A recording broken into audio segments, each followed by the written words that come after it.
स्वार्थ समूहलाई सम्बन्धित संसदीय समितिमा नराख्न दलहरू सहमत। प्रतिनिधि सभा नियमावली नै संशोधन गर्नुपर्ने दबाव। राष्ट्रिय स्वतन्त्र पार्टीका सभापति रवि लामिछानेले लगाएका लाञ्छनाप्रति कान्तिपुर मिडिया ग्रुपका अध्यक्ष तथा प्रबन्ध निर्देशक कैलाश सिरोहियाद्वारा खेद प्रकट। समग्र नेपाली मिडियामाथि सुनियोजित प्रहार गरेको भनाई। अर्ली इलेक्सन गर्ने क्यानको निर्णयपछि सरकारवालामा चासो बढ्यो। प्रशासनिक र व्यवस्थापकीय कमजोरीलाई ढाकछोप गर्न निर्वाचनको बाटो रोजेको भनाई। टर्की र सिरियाको सीमा क्षेत्रमा गएको भूकम्पका कारण मृत्यु भएकाको संख्या 8000 नजिक। भग्नावशेषमा फँसेकाको उद्धार जारी। र नेपाल बङ्गलादेशमा जारी साफ अन्डर-20 वुमेन्स च्याम्पियनसिप फुटबलको फाइनलमा प्रवेश। भारत 3-1 गोल अन्तरले पराजित। नमस्कार, कान्तिपुर डायरीका साथमा साथी रमेश र म दिवा। अब समाचार विस्तारमा। स्वार्थ बाजेका सांसद संसदीय समितिमा बसेर आफू अनुकूल कानून बनाएको विरोध भएपछि प्रतिनिधि सभा नियमावली नै संशोधन गर्न दबाव बढेको छ। पेसा व्यवसायमा संलग्नलाई सम्बन्धित समितिमा राख्नै नहुने बहस समेत सुरु भएको छ। विगतमा भएको कमजोरीको विश्लेषण गर्दै स्वार्थ बाजिएको व्यक्तिलाई सम्बन्धित समितिमा राख्न नहुने सांसदहरूले नै माग गरेका छन्। हिजोको बैठकमा संसदीय समिति कति रहने, समितिको कार्य क्षेत्र के हुने तथा महाभियोग सम्बन्धी समेत छलफल भएको थियो। स्वार्थ समूह मैत्री कानून बनाउन रोक्नुपर्ने सांसदहरूले माग गर्न थालेका छन्। संसदीय समिति र महाभियोग सम्बन्धी आज बस्ने बैठकमा फेरि छलफल हुँदैछ। एमाले सांसद लीलानाथ श्रेष्ठले विकास समिति पहिला ठेकेदारहरूले घेरिएका थिए, अब संसदीय समितिमा स्वार्थ भएका व्यक्ति रहन नहुने बताउनुभयो। बैंक तथा वित्तीय संस्था सम्बन्धी ऐन बाफिया 2073 बनाउँदा बैंकका अध्यक्ष र पदाधिकारी रहेका सांसदहरूको प्रभाव रहेको उदाहरण छ। यो संशोधनका लागि अघिल्लो संसदमा विधेयक पठाए पनि अघि बढ्न सकेन। त्यस बेलाको अर्थ समितिमा सांसद रहेका सिभिल बैंकका अध्यक्ष इच्छाराज तामाङ, प्राइम कमर्सियल बैंकका अध्यक्ष उमेश श्रेष्ठ, माछापुष्टे बैंकका अध्यक्ष वीरेन्द्र प्रसाद महतो, जनता बैंकका अध्यक्ष उदय नेपाली श्रेष्ठ, लघुवित्त सञ्चालक गोपाल दहित, मेघा बैंकका सञ्चालक दुमन थापा र सनराइज बैंकका संस्थापक धनी विमल केडिया समिति सदस्य थिए। उनीहरूले आफूलाई सहज हुने कानून बनाएका थिए।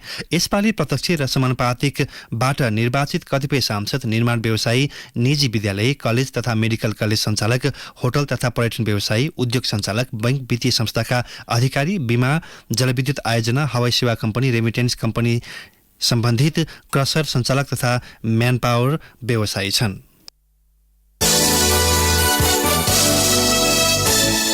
कान्तिपुर मिडिया ग्रुपका अध्यक्ष तथा प्रबन्ध निर्देशक कैलाश सिरोहियाले राष्ट्रिय स्वतन्त्र पार्टीका सभापति रवि लामिछानेले लगाएका लाञ्छनाप्रति खेद प्रकट गर्दै त्यसलाई पुष्टि गर्न चुनौती दिनुभएको छ। अध्यक्ष सिरोहियाले हिजो विज्ञप्ति जारी गर्दै लामिछानेले लगाएका लाञ्छनाको 5 बुँदामा जवाफ दिनुभएको हो। नेपालको नागरिकता बिना सांसद र मन्त्री भएको सर्वोच्च अदालतबाट ठहर भई पद गुमाउनु परेको, गैर सांसदका रूपमा पुनः गृहमन्त्री बन्न नपाएको झोकमा तथा दोहोरो पासपोर्ट सम्बन्धी प्रहरी अनुसन्धानलाई प्रभावित पार्न लामिछानेले समग्र नेपाली मिडियामाथि सुनियोजित प्रहार गरेको सिरोहियाले उल्लेख गर्नुभएको छ।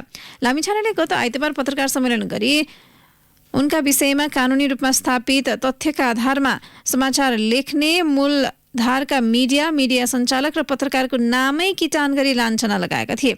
लामिछानेले आफ्ना गल्ती कमजोरी ढाकछोप गर्न वा त्यस सम्बन्धी समाचार आउन नदिन समग्र नेपाली मिडियाको प्रतिष्ठा र विश्वसनीयतामाथि सुनियोजित प्रहार गर्न खोजेको सिरोहियाले उल्लेख गर्नुभएको छ। लामिछानेले नेपाली मिडियाको प्रतिष्ठा र विश्वसनीयता तथा सुनियोजित प्रहार गर्न खोजेको भन्दै स्वतन्त्र प्रेस र लोकतन्त्र पक्षधरलाई सह्य नहुने अध्यक्ष सिरोहियाद्वारा जारी विज्ञप्तिमा भनिएको छ। धम्कीकै कारण अन्यथा भए त्यसको सबै जिम्मेवारी राष्ट्रिय स्वतन्त्र पार्टी र लामिछाने लिनुपर्ने सिरोहियाले उल्लेख गर्नुभएको छ।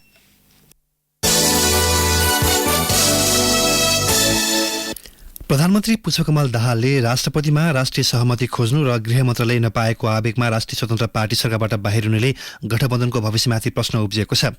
पूर्व सहमति अनुसार राष्ट्रपति पाउनुपर्ने भन्दै एमाले दिएको दबावलाई माओवादीले स्वीकार गर्न नसक्दा सत्तारूढ प्रमुख दल एमाले चिरिएको छ। प्रधानमन्त्री दाहालले सरकार बाहिर रहेका दलहरूलाई सरकारमा सहभागी गराउन तयारी गरिरहेका बेला जसपा सहितका दलहरूले असन्तुष्टि जनाएका छन्। एक रिपोर्ट।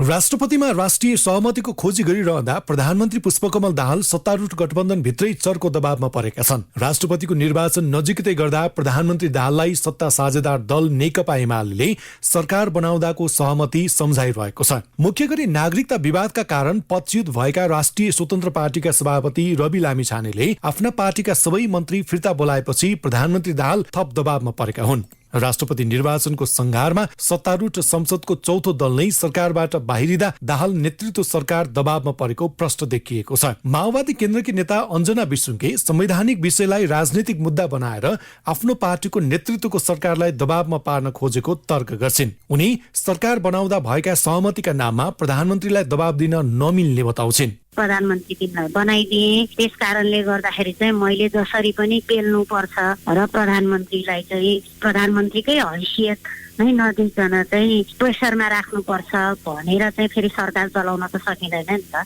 त्यसैले गर्दाखेरि चाहिँ राष्ट्रिय सहमति अनुरूप नै उहाँलाई प्रधानमन्त्री दिएको हो भन्ने मलाई लाग्छ। त्यो हिसाबले चाहिँ व्यवस्थित ढङ्गले नै हामीले अब जुन समीकरण अहिले छ त्यो समीकरणलाई नै व्यवस्थित गराएर जाने भन्ने उहाँको चाहिँ नियत पनि हो, उहाँको चाहिँ नि व्यवहार पनि हो। गलत ढङ्गले शक्ति ल्याउँ भन्दाखेरि चाहिँ फेरि त्यो टिक्छ भन्ने लाग्दैन मलाई। एमाले अध्यक्ष केपी शर्मा ओलीले लामिछानेलाई सरकारमा ल्याउन प्रधानमन्त्रीलाई दबाव दिँदा सत्तारूढ गठबन्धनमा केही तिक्तता नदेखिएको होइन, जसकारण अध्यक्ष ओलीको नेतृत्वमा रहेको उच्चस्तरीय राजनीतिक संयन्त्रको बैठक बस्न सकिरहेको छैन। एमाले सरकार बनाउन भएका सहमतिलाई पुनः पालना गर्नुपर्ने माग राख्दा प्रधानमन्त्री दाहालले त्यसलाई दबावको रूपमा लिन नहुने तर्क गर्दै आएको छ। सो पार्टीका नेता शेरबहादुर तामाङ भन्छन्, सरकार गठन गर्दाखेरिको जुन खालको समझदारीहरू हो त्यो समझदारी अनुसारै अगाडि बढ्नुपर्छ, त्यसकै लिड गर्छ एमाले। त्यसैले यस्ता कुरामा धेरै बहस नगरिकन, धमिलो वातावरण नबनाइकन प्रष्ट ढङ्गले अगाडि बढ्न हामीले भनेका पनि छौँ। पार्टी अध्यक्षले पनि त्यही कुरा गर्नु भएको हो, यसलाई दबावको रूपमा लिनु हुँदैन। यता सरकारलाई समर्थन गरेका साना दलमा पछिल्लो समय नेतृत्वको रवैयामा असन्तुष्टि देखिएको छ। सरकारलाई समर्थन दिए पनि मन्त्री परिषदमा जान आनाकानी गर्दै आएको जनता समाजवादी पार्टी जसपाले राष्ट्रपति उपराष्ट्रपति निर्वाचनका विषयमा पार्टीसँग कुनै छलफल नभएको भन्दै गठबन्धनमा आफूखुसी निर्णय हुने क्रम बढेको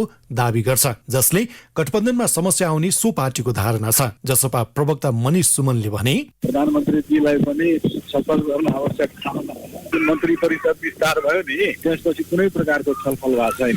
यो सत्ता गठबन्धनको सबभन्दा ठुलो नेता केपी ओलीजीको हो। उहाँहरू दुईजना मात्र सल्लाह गर्नुभयो, मन्त्री परिषद विस्तार गर्नुभयो। दुईजना मात्र सल्लाह गर्नुभयो, सुनेको राष्ट्रपति पद र उपराष्ट्रपति पद पनि बाँडफाँड गर्नुभयो। हामीलाई यो बारेमा केही थाहा छैन। हामीलाई सरकारमा लिनु छ भने सरकारमा सामेल त छँदैछौँ, मन्त्री परिषदमा लिनु छ भने थप छलफल गर्नुपर्छ भन्ने मान्यता छ। त्यो थप छलफल भएको छैन। गत पुस 26 गते प्रधानमन्त्री दाहालले कांग्रेस सहित 10 दलको समर्थनमा विश्वासको मत पाए। कांग्रेसले लोकतन्त्र र संविधानको रक्षा गर्दै प्रधानमन्त्रीलाई विश्वासको मत दिएको बताइरहँदा दाहालले अहिले राष्ट्रपति निर्वाचनमा राष्ट्रिय सहमतिको विषय अघि बढाइरहेका छन्। सत्तारूढ गठबन्धन भित्रको सीके राउत नेतृत्वको जनमत पार्टी पनि राष्ट्रपतिमा राष्ट्रिय सहमति आवश्यक रहेको बताइरहेको छ। तर त्यसका लागि प्रमुख दल नै जिम्मेवार नभएको तर्क गर्दै सो पार्टीका प्रवक्ता चन्दन सिंहले भने, राष्ट्रिय सहमतिको वातावरण बन्छ भने अति उत्तम हो नि त। त्यो त कसले चाहदैन, त सबैले चाहन्छ। तर के भने बीचमा चाहिँ कुनै किसिमको एउटा व्यवधान राखेर काम गर्यो भने त्यो कुनै अर्थ हुँदैन के। ठुलो दलले यसमा चाहिँ पहल गर्नुपर्ने हो।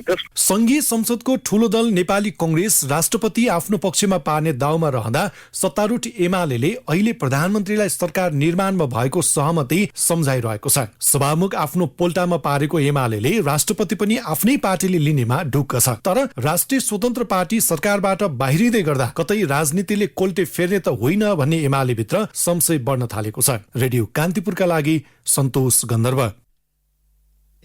संचार तथा सूचना प्रविधि मन्त्री एवं सरकारका प्रवक्ता रेखा शर्माले राष्ट्रिय स्वतन्त्र पार्टी रासोपालाई सरकारमा फिर्ता ल्याउनका लागि पहल भइरहेको बताउनु भएको छ। मन्त्री परिषदको निर्णय सार्वजनिक गर्दै सरकारका प्रवक्ता शर्माले प्रधानमन्त्री पुष्पकमल दाहाल नेतृत्वको गठबन्धन जगाउन रासोपालाई सरकारमा फिर्ता ल्याउन प्रयत्नशील रहेको बताउनुभयो। उहाँहरूले सरकार छोड्नुभयो, उहाँहरूको आफ्नो पार्टीको स्वतन्त्रताको कुरा भयो, त्यस विषयमा पनि फेरि थप छलफल गर्ने। त्यसमा अब एउटा हाम्रो गठबन्धन पनि छ हैन, सरकार सञ्चालन संयन्त्र पनि छ, त्यहाँभित्र छलफल गरेर त्यो राजनीतिक विषय भएको हुनाले राजनीतिक ढङ्गले नै हल गर्नुपर्छ। प्रधानमन्त्रीले बाहिरै साधुन पनि बोल्नु भएको छ, त्यही कुरा नै अभिव्यक्त गर्ने कुरा हो कि हामी यो गठबन्धनलाई बचाउनको निम्ति र उहाँहरूलाई पनि फेरि त्यो ढङ्गले सरकारमा सहभागी गराउनको निम्ति पनि हामी प्रयत्नशील छौँ भनेर बोल्नु भएको छ। त्यसैका निम्ति पहल प्रयत्न भइ पनि राखेको छ र उहाँहरूले सरकारको समर्थनै फिर्ता नलिसकेका भएर सरकार सङ्कटमा पर्यो भन्ने कुरा चाहिँ त्यस्तो समस्याको छैन। मन्त्री परिषदको बैठकले सम्पत्ति शुद्धिकरण निवारण तथा व्यावसायिक वातावरण प्रबन्धन सम्बन्धी केही ऐनलाई संशोधन गर्न बनेको विधेयक संसदमा पेश गर्ने निर्णय गरेको छ। यस्तै पेट्रोलियम अन्वेषणका लागि दैलेखको भैरवी गाउँपालिका वडा नम्बर 1 जलजलेमा रहेको 45 रोपनी जग्गा प्राप्त गर्न स्वीकृति दिने निर्णय गरेको छ। कान्तिपुर डायरीमा अब ब्रेकको पालो। सूचना सूचना सूचना दिल्ली पब्लिक स्कुल धरानको भर्ना सम्बन्धी सूचना। धरान स्थित दिल्ली पब्लिक स्कुलमा शैक्षिक सत्र 2023-2024 का लागि नयाँ भर्नाको रजिस्ट्रेसन प्रक्रिया खुलेको छ। इच्छुक महानुभावहरूलाई समयमै सम्पर्क राख्न सबैमा अनुरोध गरिन्छ। विस्तृत जानकारी तथा सम्पर्क गर्न हाम्रो वेबसाइट www.dpsbpkihsdharan.org अवश्य हेर्नुहोला। Phone number 025 523 308 025 523 308। सबैको लागि एउटै किसिमको बीमा पोलिसी उपयुक्त नहोला। आफ्नो आवश्यकतामा आधारित बीमा पोलिसीको लागि सम्झनुहोस् मेटलाइफ। यहाँको आवश्यकता विश्लेषणका लागि मेटलाइफको वेबसाइट metlife.com.np मा आफ्नो विवरण पठाउनुहोस् वा मेटलाइफ टाइप गरी 32288 मा SMS गर्नुहोस्। मेटलाइफ, तपाईसँगै जीवनमा अघि बढ्दै। ब्रेकपछि कान्तिपुर डायरीमा अब कान्तिपुर सविस्तार। कान्तिपुर सविस्तार। नेपाली क्रिकेटको सर्वोच्च निकाय नेपाल क्रिकेट संघ क्यानले अर्ली इलेक्सनको निर्णय गरेको छ। पोखरामा गत साता सम्पन्न क्यान कार्य समिति बोर्ड बैठकले आगामी जेठ मसान्तसम्म केन्द्रीय निर्वाचन सम्पन्न गर्ने निर्णय गरेको हो। 2076 असोजमा निर्वाचन भएको क्यान कार्य समिति बोर्डको पदावधि सकिनु 4 महिना अगावै निर्वाचन घोषणा गर्नुलाई पछिल्लो समय क्यानमा उत्पन्न विवाद समाधानका रूपमा हेरिएको छ।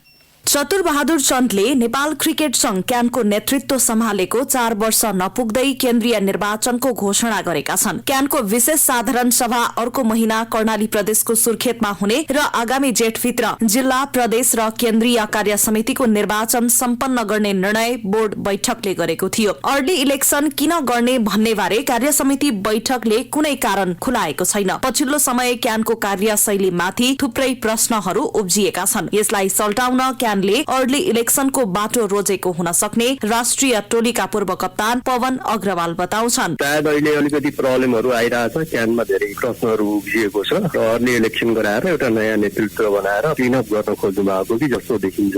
2076 असोजमा निर्वाचित चन्द नेतृत्वको कार्य समिति 3.5 वर्ष आन्तरिक विवादमा रुमल्ली रह्यो। राष्ट्रिय टोलीको कप्तान नियुक्ति, खेलाडीको ग्रेड वर्गीकरण तथा मुख्य प्रशिक्षक नियुक्ति पनि यसैमा थपिए। यसबाहेक उनको कार्यावधिमा नेपाली क्रिकेटको खासै प्रगति भएको देखिएन। पूर्व क्रिकेटर तथा राष्ट्रिय खेलकुद परिषद राखेपका सदस्य लेख छेत्री भन्छन्, विधान अनुरूप एउटा संस्थाले आफ्नो जीवन्ततालाई निरन्तरता दिनका लागि इलेक्सन हुन्छ राम्रो हुन्छ। प्रशासनिक र व्यवस्थापकीय कमजोरीलाई ढाकछोप गर्नका लागि हुन सक्छ उहाँहरूले अर्ली इलेक्सन गर्नुभएको हो।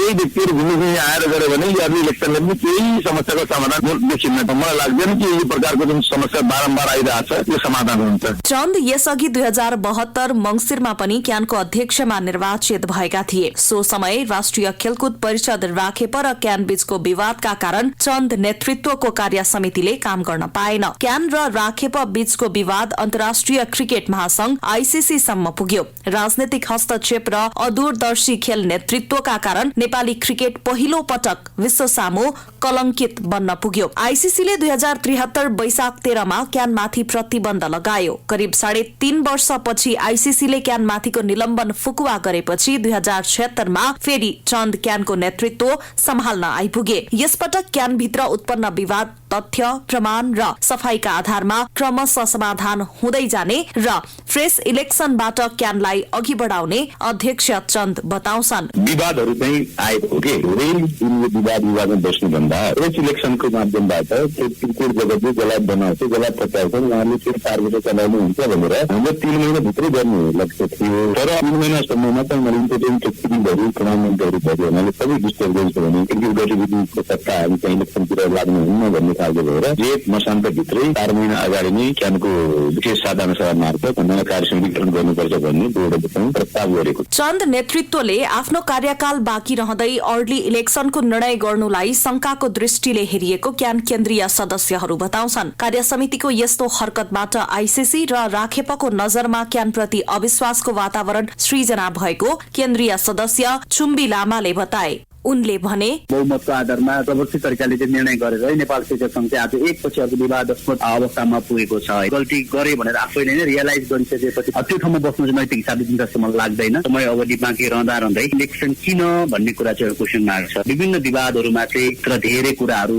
अझै यसको पोस्टमार्टम हुन बाँकी नै छ। अहिले यस्तो अवस्थामा नेपाल क्रिकेट संघले अर्ली इलेक्सन गर्नु भनेको चाहिँ केही न केही देखिन्छ होइन। फेरि आईसीसीलाई शंका हुने खेलकुद परिषद शंका हुने कामहरू भइराखेको छ। क्यानको एउटा कार्यकाल 4 वर्षको हुन्छ। विधान अनुसार 4 वर्षको कार्यकालमा 3.5 वर्ष पूरा भएपछि निर्धारित मिति अगावै अर्ली इलेक्सन गर्न पाउने प्रावधान छ। विवादमा रुमल्ली रहनु भन्दा पनि नयाँ नेतृत्व चयन गरी अघि बढ्नु नै ठीक हुने क्रिकेट जानकारहरू बताउँछन्। विभिन्न विवादबारे छानबिन जारी राख्दै नयाँ नेतृत्व योजनाका साथ अघि बढ्ने हो भने नेपाली क्रिकेटलाई फाइदा हुने विश्लेषकहरू बताउँछन्। अर्ली इलेक्सन गर्ने क्यानको निर्णय कसैलाई बन्देज गराउने हेतुले हो भने यसले नेपाली क्रिकेट झन खस्किँदै जाने क्रिकेट जानकार विनोद पाण्डे बताउँछन्। सेटल हुन नसकेको देखेर अर्ली इलेक्सनलाई टार्गेट गरे हो जस्तो लाग्छ। नेपाली क्रिकेट यही फिक्सिङ बलात्कारी घटना अनि अरू विवादहरूको कारण चाहिँ त्यसको वरिपरि मात्रै केन्द्रित भइरहेछ होइन। तर नयाँ टिम आयो भने चाहिँ यो सबै केसहरू छानबिनमा बसिरहेको नि उनीहरूलाई अगाडि काम गर्न चाहिँ सजिलो हुन्छ जस्तो लाग्छ। सायद विधिसम्म चाहिँ होला कसैलाई बन्देजको हिसाबले हेरेको छ जस्तो लाग्दैन। तर यदि कसैलाई बन्देजको हिसाबमा हेरेछ भने त्यो चाहिँ नेपाली क्रिकेटको लागि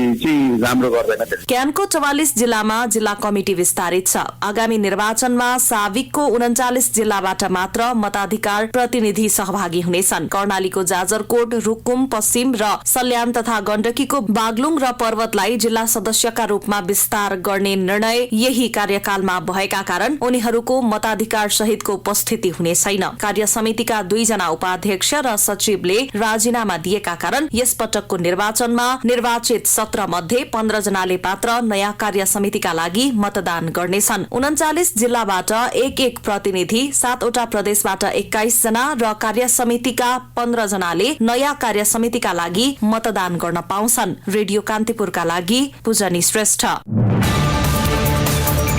कान्तिपुर सविस्तार।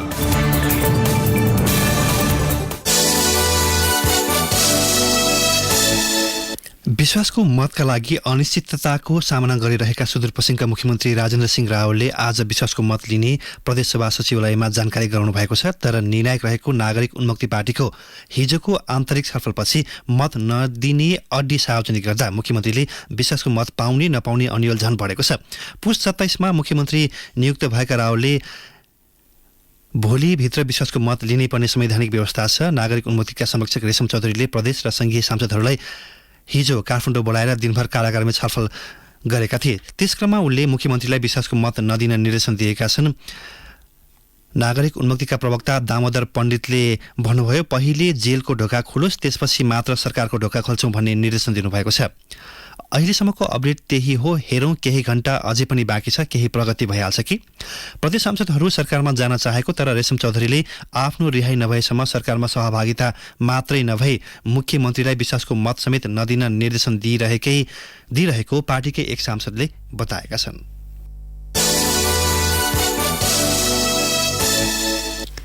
मध्य प्रदेश सरकारमा 1 मन्त्री र 1 राज्य मन्त्री थपिएका छन्। माओवादी सरकारमा सहभागी भएपछि मन्त्रीको संख्या 15 पुगेको छ। तेस्रो पटक हिजो विस्तार भएको मन्त्री परिषदमा माओवादीकी सुनिता यादव, उद्योग पर्यटन तथा वन मन्त्री र सोही दलका रहबार अन्सारी राज्य मन्त्री छन्।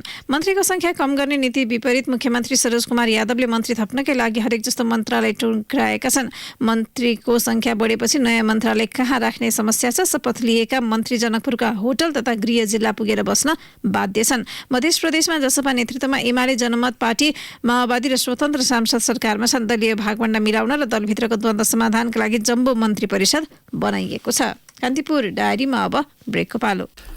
ब्रेकपछि कान्तिपुर डायरीमा अब आर्थिक प्रसङ्ग। सरकारले विद्युतीय सवारीलाई प्रोत्साहन गर्ने नीति लिएसँगै बजारमा यसको सकारात्मक प्रभाव देखिएको छ। व्यवसायीले नयाँ नयाँ ब्रान्डका विद्युतीय सवारी ल्याइरहेका छन्। चालु आर्थिक वर्षको 6 महिनामै करिब 6,000 विद्युतीय सवारी भित्रिएको भन्सार विभागको तथ्याङ्क छ। चालु आर्थिक वर्षको 6 महिनामा 5 अर्ब 30 करोड बराबरको 5,957 वटा विद्युतीय सवारी आयात भएको भन्सार विभागको तथ्याङ्क छ। यो गत आर्थिक वर्षको तुलनामा उच्च हो। यस वर्ष सरकारले डलर सञ्चितका लागि इन्धनबाट चल्ने सवारी साधन बन्द गर्दा पनि विद्युतीय सवारी आयात उच्च देखेको छ। तर चार्जिङ स्टेसन लगायतका पूर्वाधार पर्याप्त नहुँदा समस्या रहेको सरकारवाला बताउँछन्। देशभर अहिले निजी क्षेत्र 18 र 30 नेपाल विद्युत प्राधिकरणका गरी 50 हाराहारीमा मात्रै चार्जिङ स्टेसन सञ्चालनमा छन्। चार्जिङ स्टेसन अभावमा कुनै पनि गन्तव्यमा हिँडेका खण्डमा अन्यत्र जाँदा समस्या हुने गरेको उपभोक्ताको गुनासो छ। एक साताभर मनाइने भ्यालेन्टाइन्स डे प्रणय दिवस हिजो रोज डे मनाउँदै सुरु गरिएको छ। फेब्रुअरी 14मा मनाइने यो दिवसका लागि हरेक वर्ष गुलाब आयात गरिन्छ। यस वर्ष पनि 2,60,000 स्टिक गुलाब भारतबाट आयात गरिने फ्लोरिकल्चर एसोसिएसनले जनाएको छ। चिसो मौसममा गुलाब कम उत्पादन हुने भएकाले आयात गरेर बजारको माग पूरा गर्नुपर्ने एसोसिएसनका अध्यक्ष मीन बहादुर लामाले बताउनुभयो। बजार माग अनुसार झन्डै 60% काठमाडौँ उपत्यकामा र 40% उपत्यका बाहिर खपत हुन्छ। गत वर्षको तुलनामा यस वर्ष गुलाबको आयात बढ्ने भएको छ। गत वर्ष 90% भित्रिएको थियो। यस वर्ष 93% आयात गरिने एसोसिएसनले जनाएको छ। अब अन्तर्राष्ट्रिय प्रसङ्ग। टर्कीको दक्षिण पूर्वी शहर गाजियान्टेपमा गएको शक्तिशाली भूकम्पमा परि मृत्यु हुनेको संख्या करिब 8,000 पुगेको छ। भूकम्पमा परि टर्कीमा 5,894 जनाको मृत्यु भएको छ भने सिरियामा 1,932 जनाको मृत्यु भएको अन्तर्राष्ट्रिय सञ्चार माध्यमले जनाएका छन्। दुवै मुलुकका सयौं भवन भत्केपछि भग्नावशेषमा फँसेकाको उद्धार जारी छ। स्थानीय समयअनुसार सोमबार बिहान 4:17 भूकम्पको पहिलो धक्का महसुस गरिएको थियो भने हिजै 7.5 म्याग्निट्युडको परकम्प गएको थियो। भूकम्पको धक्का राजधानी अन्कारा सहित टर्कीका अन्य शहरमा पनि महसुस गरिएको थियो। शक्तिशाली भूकम्पपछि टर्कीमा आपतकाल घोषणा गरिएको छ। भूकम्पको धक्का टर्की सहित सिरिया, लेबनान, साइप्रस र इजरायलमा समेत महसुस गरिएको थियो। अब खेल प्रसङ्ग। नेपाल बङ्गलादेशमा जारी साफ अन्डर-20 वुमेन्स च्याम्पियनसिप फुटबलको फाइनलमा प्रवेश गरेको छ। ढाकास्थित मुस्तफा कमल स्टेडियममा हिजो भएको खेलमा भारतलाई 3-1 गोल अन्तरले हराउँदै फाइनलमा नेपालले स्थान बनाउन सफल भएको। भारतले पहिलो हाफमा 1-0 अग्रता लिएको खेलको दोस्रो हाफमा नेपालले पुनरागमन गर्यो। नेपालको जितमा कप्तान प्रीति राई, अञ्जली चन्द र अमिसा कार्कीले समान 1-1 गोल गरे। भारतकी अपूर्ण नर्जारीले 1 गोल गरिन्। जितसँगै नेपालले 3 खेलबाट 6 अङ्क जोडेको छ। पहिलो खेलमा घरेलु टोली बङ्गलादेशसँग पराजित भएको नेपालले दोस्रो खेलमा भुटानलाई हराएको थियो। भारतको 3 खेलबाट 4 अङ्क छ। यस्तै अर्को खेलमा बङ्गलादेश र भुटान बीच प्रतिस्पर्धा भएको छ। भुटानलाई हराउँदै बङ्गलादेश फाइनल पुगेको छ। अब मौसम सम्बन्धी जानकारी। मुलुकभर हाल पश्चिमी वायुको आंशिक प्रभाव रहेको जल तथा मौसम विज्ञान विभागले जनाएको छ। देशको पहाडी भूभागमा आंशिक बदली रही तराईका थोरै भूभागहरूमा हुस्सो कुहिरोको सम्भावना रहेको छ। काठमाडौँ उपत्यकाको न्यूनतम तापक्रम करिब 7 डिग्री सेल्सियस मापन गरिएको छ। अधिकतम तापक्रम 20 डिग्री सेल्सियस पुग्नेछ। सूर्योदय केही बेर अघि 6:45 भयो। सूर्यास्त साँझ 5:49 हुनेछ। अवस्था यसका साथै कान्तिपुर डायरीको बुलेटिन यही सकिन्छ। साथी रमेश र म दिवा बिदा माग्छौँ। नमस्कार।